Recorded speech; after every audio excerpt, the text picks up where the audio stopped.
কংকনাছ recipe and লাইফষ্টাইললৈ আপোনালোকক স্বাগতম জনাইছোঁ। আজি মই বনাইছোঁ চিকেন গ্ৰেভি। তেনেহ'লে চাওঁ বলকচোন মই এই চিকেন গ্ৰেভি কেনেকৈ বনালোঁ।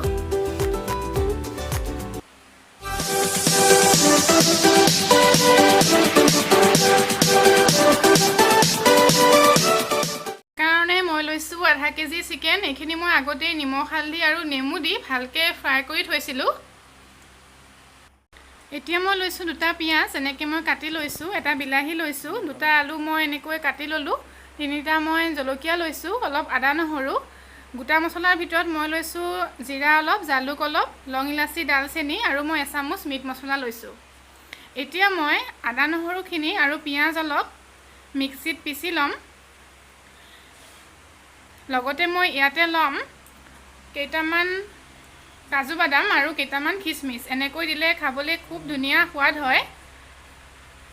এয়া চাওক, এই গোটেইখিনি মই ধুনীয়াকৈ পেষ্ট বনাই পিচি ল'লোঁ। এতিয়া মই জুইত এখন কেৰাহী বহাই দিছোঁ। কেৰাহীখন গৰম হোৱাত মই ইয়াত মিঠাতেল অলপমান দি দিম। নিজৰ পৰিমাণ অনুসৰি আপোনালোকে মিঠাতেলখিনি দি ল'ব।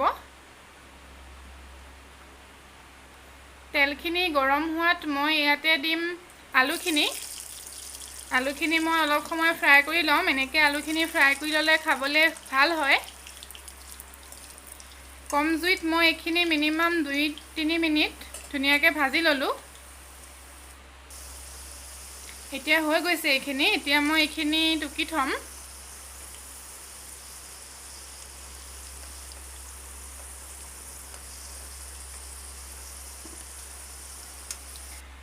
এতিয়া গৰম তেলখিনিতে মই জলকীয়াকেইটা ফালি পেলাই দি দিলোঁ।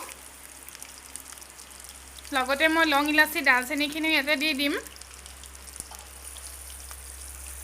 এইখিনি অকণমান ভাজা হোৱাত মই ইয়াতে দিম কেইটামান পাঁচফোৰণ।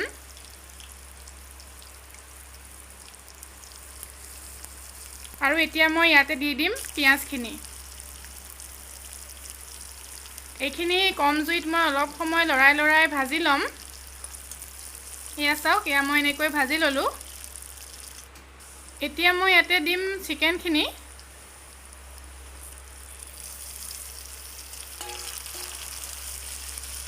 ধুনীয়াকৈ মই এই গোটেইখিনি মিলাই লৰাই ল'ম।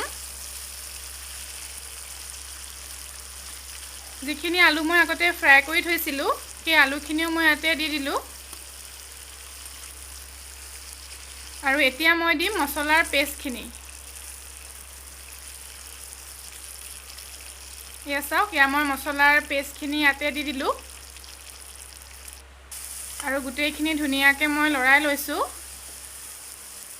যিখিনি বিলাহী মই কাটি থৈছিলোঁ, এতিয়া মই বিলাহীখিনিও ইয়াতে দি দিলোঁ। গোটেইখিনি আকৌ এবাৰ ভালকৈ লৰাই ল'ম। পৰিমাণ অনুসৰি আপোনালোকে ইয়াত নিমখ দিব। মই যিহেতু ফ্ৰাই কৰোঁতে নিমখ হালধি দিয়ে থৈছিলোঁ, গতিকে মই নিমখটো অলপ কমাই দিম। লগতে মই হালধিও সেইমতে অলপমান কমাই ব্যৱহাৰ কৰিম। এইখিনি হালধি দিলোঁ।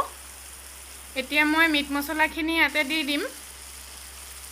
আৰু অকণমান পানী দি এই গোটেইখিনি মই ধুনীয়াকৈ মিলাই লৰাই ল'ম। গেছৰ জুইটো কমাই ৰাখিব। এতিয়া মই ঢাকোনেৰে এইখিনি ঢাকি থলোঁ। আনফালে মই অকণমান গৰম পানী গেছত বহাই দিছোঁ। 5 মিনিটৰ পিছত মই ঢাকোনখন আঁতৰাম। এয়া চাওক, এয়া মোৰ চিকেনৰ পৰা তেল ওলাবলৈ আৰম্ভ কৰিছে। এতিয়া এইখিনি অলপ লৰাব লাগিব, নহ'লে এইখিনি তলত লাগি ধৰিব। এতিয়া এইখিনি মই ধুনীয়াকৈ লৰাই ল'ম। অলপ সময় লৰাই মই কম জুইত এইখিনি ভাজি থাকিম। যিহেতু মই চিকেনখিনি আগতে ভাজিয়ে থৈছিলোঁ, গতিকে বৰ বেছি ভাজিবলৈ নালাগে। আৰু আপোনালোকে এনেকৈ চিকেনখিনি আগতে ভাজি থ'ব, তেতিয়া খাবলৈ খুব ধুনীয়া সোৱাদ হয়। এতিয়া মই গৰম পানী ইয়াত দি দিম। আকৌ এবাৰ মই এইখিনি ধুনীয়াকৈ কম জুইত লৰাই ল'ম। এইখিনি মোৰ ভাজা হৈয়ে গৈছে। এতিয়া মই পানী দিম। আপোনালোকে নিজৰ জোখমতে যিমানখিনি ধৰণৰ গ্ৰেভি লাগে ইয়াত পানীখিনি দি ল'ব।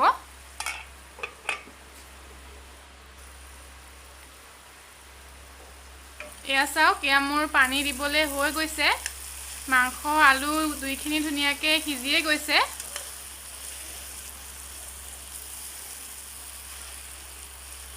এতিয়া মই গৰম পানীখিনি ঢালি দিম মাংসৰ পৰিমাণটো অনুসৰি পানীখিনি দি ল'ব এয়া চাওক এয়া মই পানীখিনি দি দিলোঁ এতিয়া মই ঢাকুনেৰে এইখিনি ঢাকি অলপ সময় মই সিজিবলৈ দিম এয়া চাওক এয়া মোৰ মাংসখিনি সিজিবলৈ আৰম্ভ কৰিছে লগতে লাহে লাহে এইখিনি ডাঠ হ'বলৈও ধৰিছে এয়া চাওক এয়া মোৰ 5 মিনিটৰ পিছত চিকেন গ্ৰেভি হৈয়ে গৈছে প্ৰায় এতিয়া মই এইখিনি নমাই থ'ম আৰু অলপ সময় ঠাণ্ডা হ'বলৈ দিম এয়া চাওক এয়া 5 মিনিটৰ পিছত মোৰ চিকেন গ্ৰেভি ৰেডি হৈ গ'ল খাবলৈ খুবেই সোৱাদ হৈছিলে আপোনালোকেও এবাৰ ঘৰত ট্ৰাই কৰিব লগতে মই চিকেন বনালে মছলা ব্যৱহাৰটো অলপ কমাই কৰোঁ আপোনালোকেও এনেকৈ এবাৰ খাই চাবচোন কেনেকুৱা লাগে মোক জনাব আৰু মোৰ ভিডিঅ'সমূহ চাই ভাল পালে লাইক কমেণ্ট আৰু শ্বেয়াৰ কৰিব লগতে মোৰ চেনেলটো ছাবস্ক্ৰাইব কৰিব আৰু বেল বাটনটো দবাবলৈ নাপাহৰিব যাতে মই এনেকুৱা ধৰণৰ ভিডিঅ'সমূহ আপোনালোকে আগলৈও পাই থাকে ভিডিঅ'টো শেষলৈকে চোৱাৰ বাবে বহুত বহুত ধন্যবাদ আগলৈও লগ হ'ম এনেকুৱা এটা ৰেচিপি ভিডিঅ' লৈ